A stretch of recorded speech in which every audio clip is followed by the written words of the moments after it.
بسم اللہ الرحمن الرحیم نحمده ونصلی علی رسوله الکریم اما بعد فقد قال اللہ تبارک وتعالی فی کلامه العزیز انا اعطیناک الکوثر فصل لربک وانحر ان شانئک هو الابتر صدق اللہ مولانا العظیم۔ ناظرین کرام، یہ ذی القعدہ کا مہینہ چل رہا ہے، ان قریب ہی ذی الحجہ کا مہینہ آنے والا ہے، اور ہم امت مسلمہ اس ذی الحجہ کے مہینہ میں ایک اللہ تبارک و تعالیٰ کی راستے میں عظیم قربانی پیش کرنے والے ہیں۔ اللہ تبارک و تعالیٰ کی رضا کے لیے، اللہ تبارک و تعالیٰ کی خوشنودی کے لیے ہم امت مسلمہ ذی الحجہ کے مہینہ میں قربانی کرتے ہیں۔ ناظرین کرام، اس آیت کریمہ میں جہاں ایک طرف اور بھی بہت ساری چیزوں کا حکم ہے، وہیں دوسری طرف قربانی کرنے کا بھی حکم ہے۔ ناظرین کرام،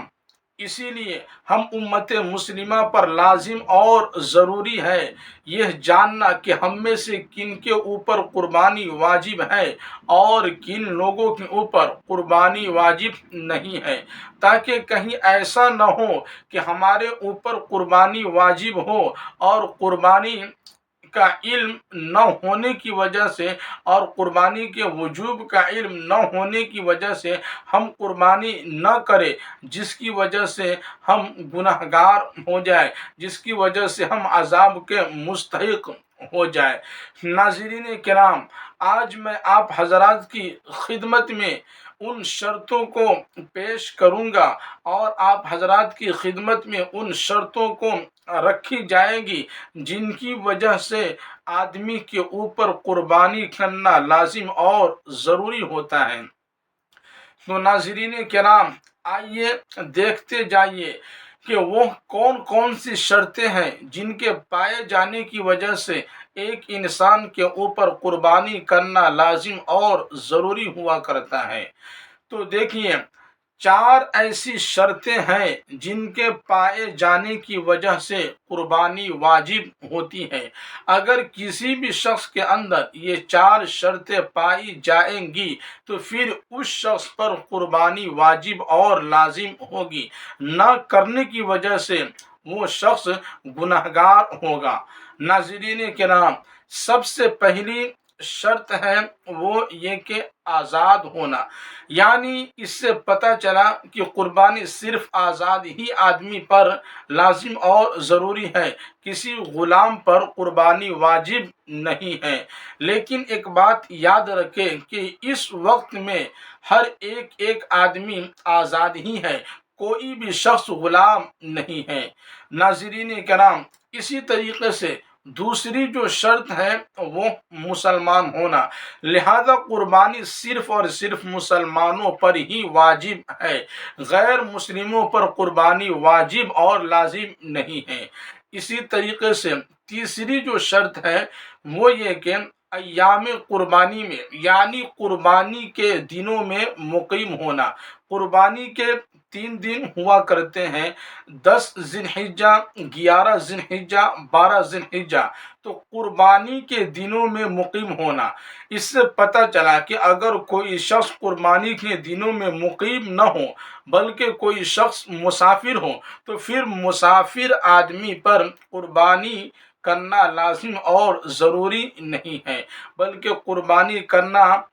لازم اور ضروری ہے مقیم پر۔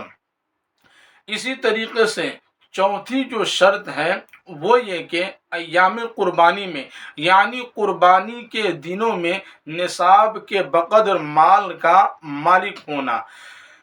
خواہ وہ نصاب سونے چاندی کے شکل میں ہو یا اسی طریقے سے نقد روپیے کی شکل میں ہو یا پھر ضرورت سے زائد ساز و سامان کی شکل میں ہو۔ نصاب، یہ ہر چیز کا نصاب الگ الگ ہوا کرتا ہے۔ ناظرین کرام، سونے کا نصاب کیا ہے؟ تو سونے کا نصاب یہ ہے کہ کسی آدمی کے پاس اگر 7.5 تولہ سونا ہو تو پھر اس آدمی پر قربانی واجب ہے۔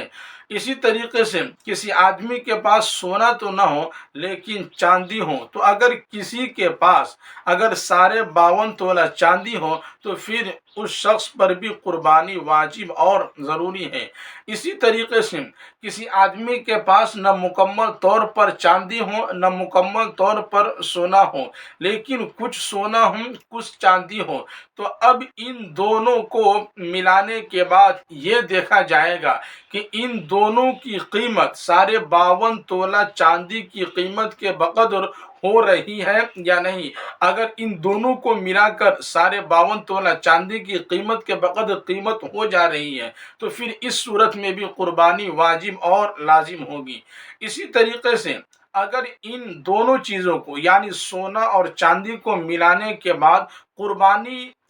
نصاب کے بقدر مال تو نہیں پہنچ رہا ہے، لیکن کچھ الگ سے ایکسٹرا روپیہ رکھا ہوا ہے جس کو ملانے کے بعد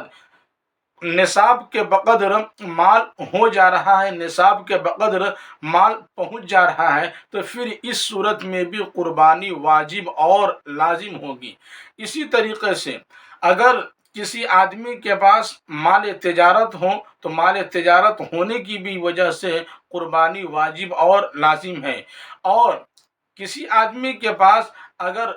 رہنے کے علاوہ کوئی دوسرا مکان ہو جس میں آدمی رہائش اختیار نہ کرتا ہو، جس میں آدمی نہ رہتا ہو، اگر اس مکان کی قیمت ساڑھے 52 تولہ چاندی کی قیمت کے بقدر پہنچ جائے تو پھر اس صورت میں بھی قربانی واجب اور ضروری ہوگی۔ اسی طریقے سے کسی آدمی کے پاس ایسے کپڑے لتے ہوں یا ایسی کوئی چیز ہو جس کو پورے سال یا تو استعمال ہی نہ کیا جاتا ہو یا پورے سال میں صرف 1-2 مرتبہ ہی استعمال کیا جاتا ہو، تو اگر ان چیزوں کی قیمت بھی ساڑھے 52 تولہ چاندی کی قیمت کے بقدر پہنچ جائے تو پھر اس صورت میں بھی قربانی واجب اور ضروری ہوگی۔